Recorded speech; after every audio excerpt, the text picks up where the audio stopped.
సత్యసాయి జిల్లా మడకసిర నియోజకవర్గంలో ఎలుగు పండ్లు హల్చల్ చేశాయి. రైతులు పొలాల్లోకి వెళ్లాలి అంటే భయపడిపోతున్నారు. అటవీ ప్రాంతాల్లో ఉండవలసిన వన్య మృగాలు పంట పొలాల్లోకి చొరబడి ప్రజలను భయాందోళనకు గురి చేస్తున్నాయి.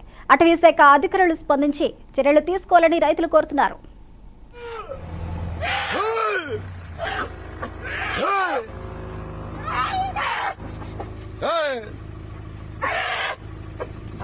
ಇದೈತಲ್ಲ ಹಿಂದ್ಗಡೆ ಗಾಳಿ ಗಂದು ಅನ್ನದ್ನ ಈಗ ಗಾಡಿ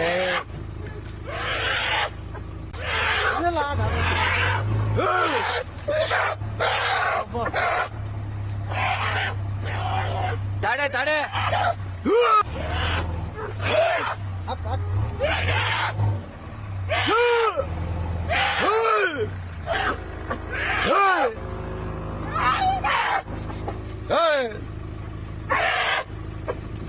ಇದೈತಲ್ಲ ಹಿಂದ್ಗಡೆ ಗಾಳಿ ಗಂದು ಅನ್ನದ್ನ ಈಗ ಗಾಡಿ